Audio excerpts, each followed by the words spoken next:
Si beaucoup attendent impatiemment l'arc Wano Kuni afin de revoir Zoro et le reste de l'équipage, certains détails et informations intéressants permettent de théoriser sur l'alliance et comment Kaido sera vaincu. Je tiens à préciser, si cette théorie est bien de moi, elle n'est pas là pour révolutionner le monde de One Piece. Je ne vais rien avancer sans argument et je préfère théoriser sur les inspirations et références de Oda plutôt que d'inventer une suite au manga. Je vous invite à laisser un maximum de pouces bleus pour cette théorie originale de Ryuzaka. Merci à vous de me soutenir, ça récompense mon travail et me motive à continuer à vous offrir des vidéos. L'une des légendes les plus connues au Japon, souvent contée durant l'ère Edo, est bien la légende de Momotaro, qui signifie littéralement pêche, et Taro étant un nom souvent attribué au premier enfant. Une vieille femme trouva une énorme pêche dans la rivière pendant qu'elle lavait son linge. Elle s'empressa de l'emmener chez elle afin de la manger. Lorsqu'elle la coupa en deux, elle sortit du noyau un enfant, qu'elle nomma Momotaro. Le petit fut adopté par le couple qui rêvait d'avoir un enfant. Quelques années plus tard, les parents adoptifs de Momotaro lui demandèrent d'apporter du bois de la forêt. Le bougre revint avec un arbre. C'est à ce moment-là qu'il comprit qu'il était plus fort que les humains normaux. Ainsi, lorsqu'il apprit que les Oni, les ogres en français, avaient pris le contrôle d'Ogashima, une île japonaise, et faisaient du mal au peuple et leur volaient leurs biens, il décida d'aller de s'occuper de ces démons. Après avoir bien insisté, il eut l'accord de ses parents qui lui préparèrent les meilleurs dangos du monde.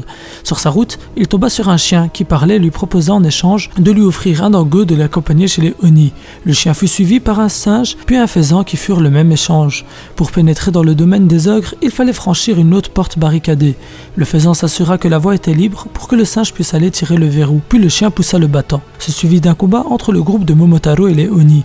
Puis vint Akadonji, le boss des Oni. Après un long combat, Momotaro parvient à battre Akadonji avec l'aide des 3 animaux sans qu'il n'aurait jamais réussi. Lorsqu'il revient chez lui, il fut acclamé en héros. Voici la légende. Comptez ainsi, vous n'avez pas forcément fait le lien avec le titre ou One Piece, mais c'est mon job et ma théorie, donc je vais le faire pour vous. Tout d'abord, certains auront remarqué tout de même ce point, mais Momonosuke est composé aussi de Momo, la pêche, comme Momotaro.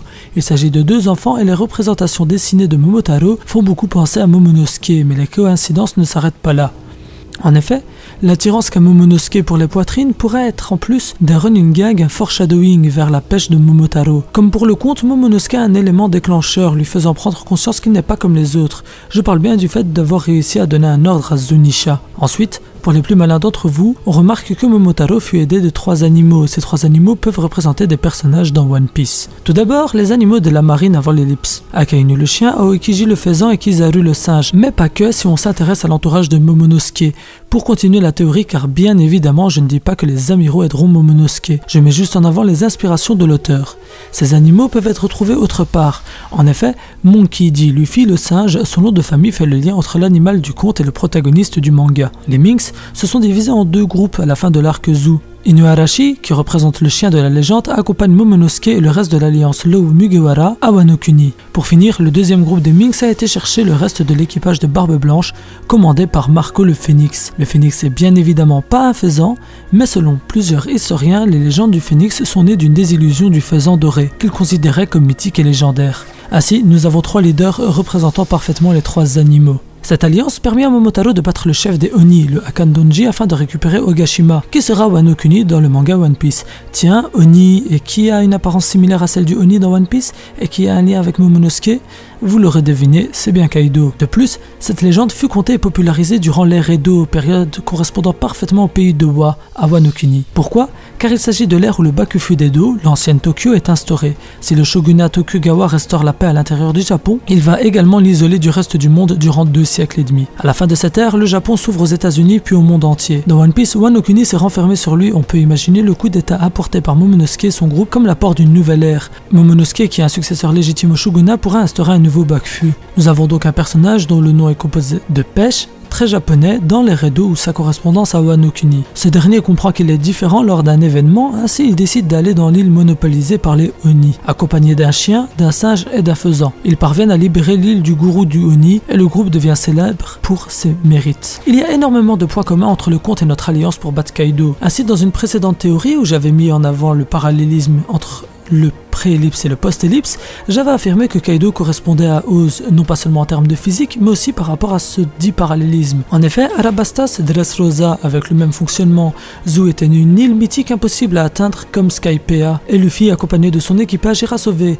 Robin à Enies Lobby, comme Sanji à Whole Cake Island. Ensuite, vient Thriller-Back, dans lequel les Mugiwara ont dû se battre en groupe afin de battre Oz. J'avais avancé ainsi que si Kaido était la créature la plus forte du monde, il était fort probable qu'il ne serait pas vaincu en combat singulier, ou seulement la fin du combat opposera Luffy, dernier du bout, face au monstre Kaido. Dans le conte, les 4 combattirent ensemble afin de faire tomber le chef des Oni, Akadonji. Marco, Inuarashi, Luffy et dans un moindre rôle Momonosuke pour One Piece pourraient donc faire tomber Kaido. Mais plus que ça, dans le conte japonais, chacun eut son rôle afin d'infiltrer l'île d'Ogashima. Le faisan survola pour s'assurer qu'il n'y avait personne, le singe grimpa pour retirer le verrou, et le chien poussa la porte. Oda pourrait s'inspirer dans une moindre mesure, afin de donner un rôle à différents groupes. Le groupe de Marco pourrait gérer l'infiltration, tandis que Luffy et son équipage essaiera de débloquer une situation quand les Minks iront au combat frontal. Dans certaines variantes d'ailleurs du conte de Momotaro, le singe fut poursuivi par un tigre puis par un taureau. Le tigre, c'est Fujitora bien évidemment.